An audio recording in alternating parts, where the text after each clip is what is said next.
Hello friends, welcome back to the channel. It has been a minute. For those of you that follow me on Instagram and check out all my videos, you did probably notice at the fact that I am partnered with Rockstar Garage. Now this is something that I didn't really expect in the works, but an opportunity kind of just arose and I couldn't say no. So we are working with Rockstar Garage and we are partnered with Mishimoto. Yes, this is going to be an Evo 8 Mishimoto intercooler and intercooler piping install. I also want to share with you guys the major difference between the before and after. I mean, she's holding on for dear life.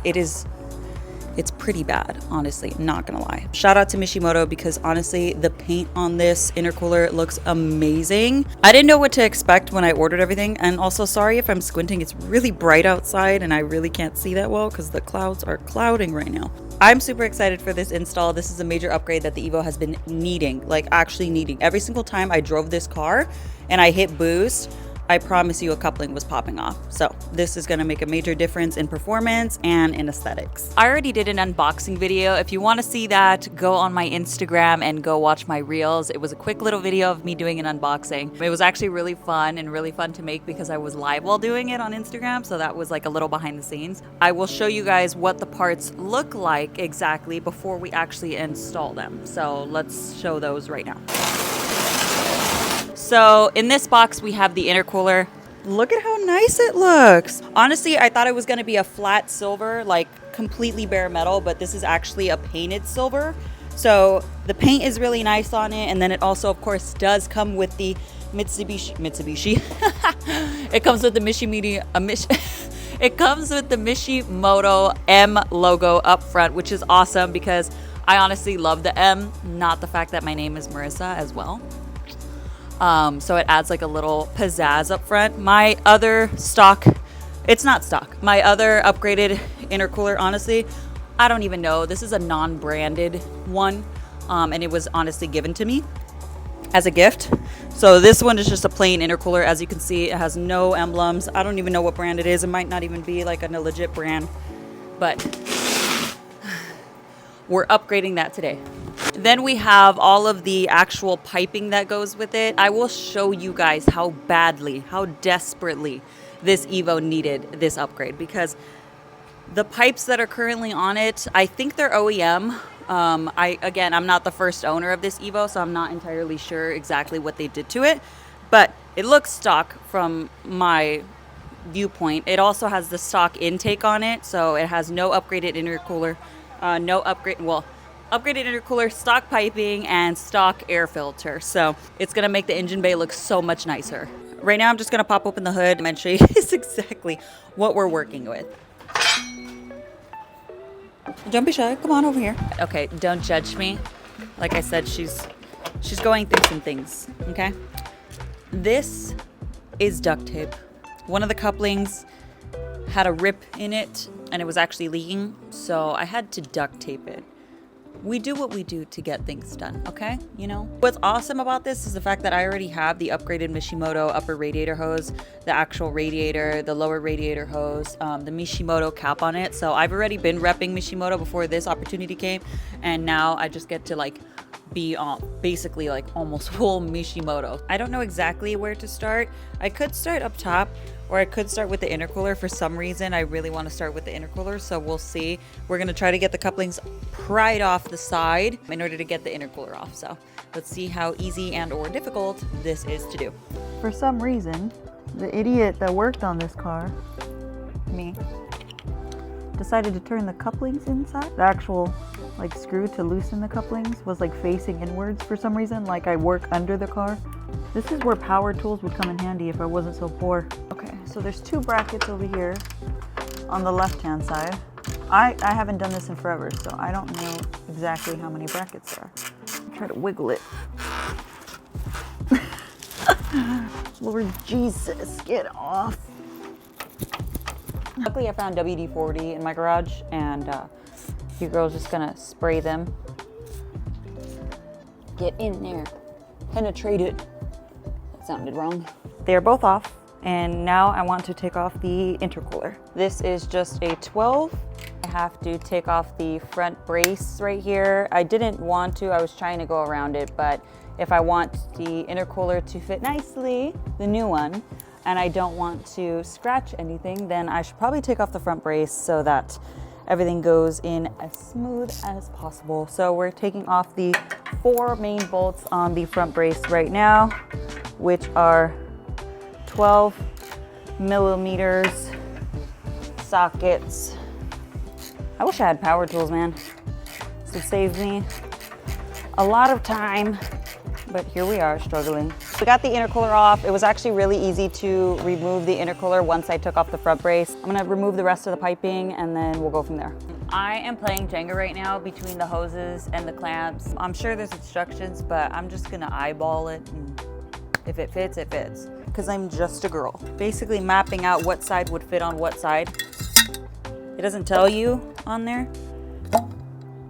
So this is gonna be the hardest part right here. A lot has happened since I stopped recording.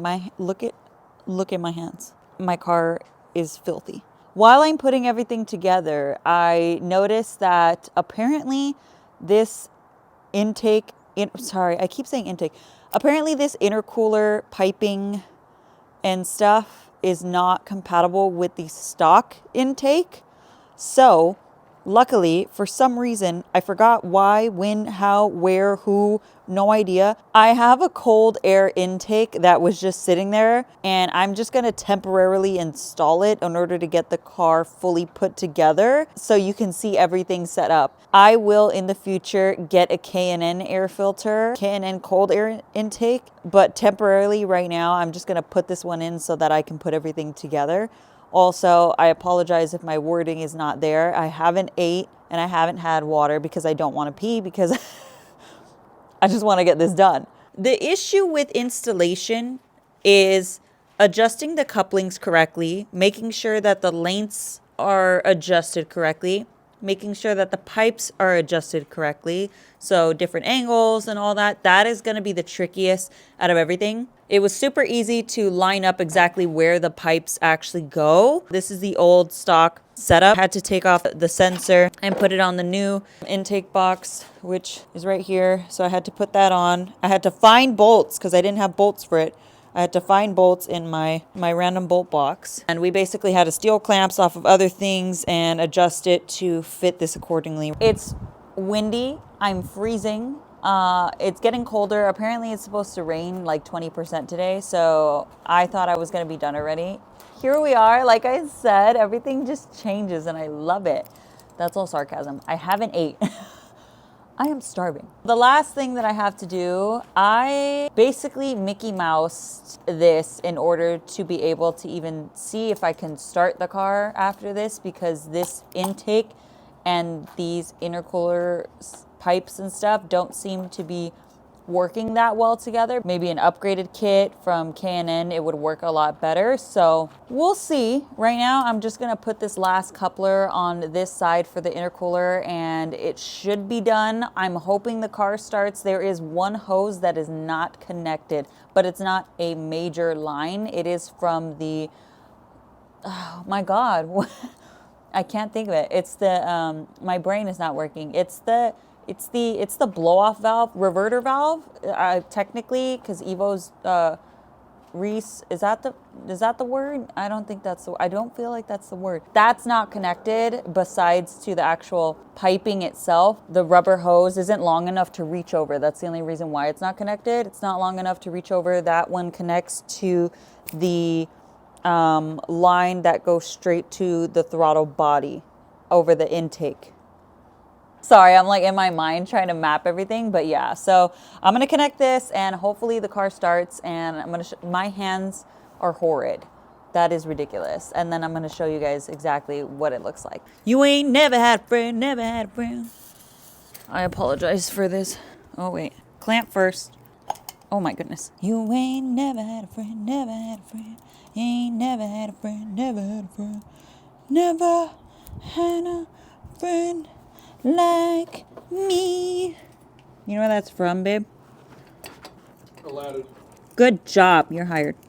I have completed installing everything. Of course, you think it's going to be easier, and she loves to make you struggle. So we ended up putting everything together and it looks so amazing. I did have to rejigger a few things. The AFR is not where it should be. It's running roughly at 16 at an idle, 16.2, 15.9 at an idle, which is not normal. And it's causing a rough idle. I keep forgetting the name. But basically the blow off valve for these Evos, where it actually recirculates the air rather than blowing off, is not connected. So when you step on the gas a little bit, you can hear it kind of blowing, like the blow off noise, like, you know, like the Ford Focus STs, they make that noise. It kind of makes a noise like that. So it's causing the car to run a little rough, which I have to fix. But let me show you exactly what it looks like, because the setup looks beautiful. Again, I'm going to update the intake, so don't worry about that. This is what she is looking like. Immaculate, gorgeous, Gorgina. You have the intercooler piping, super shiny now. This is the upper intercooler piping with the intake. Like I said, this is just a random one that I found in my garage. It is going to be replaced. It is a little smushed together in order to be able to get everything running and plugged in. This is the hose that I'm talking about. This is the valve. There is a little like nipple right here where my nail is that connects up here. That's supposed to connect up here and go straight to the throttle body, the intake. That is disconnected, which is why it's running rough. I will fix that. Other than that, it looks so good. I just have to put the brace bar back on, and then I'll get the full scope of it. All right, obviously, like I said from the beginning of the video, it's gonna take way longer than expected. Of course, guess what? Women are always right, but it was worth it. It looks amazing. It makes a big difference. Obviously, the M is a really big giveaway in the change. Not only, my words are not wording today. I have an 8. I don't know if I've mentioned that like 3 times in this video, but I have an 8. I hope you guys enjoyed this video. Stay tuned, like and subscribe for more, of course. I'll see you on the next one.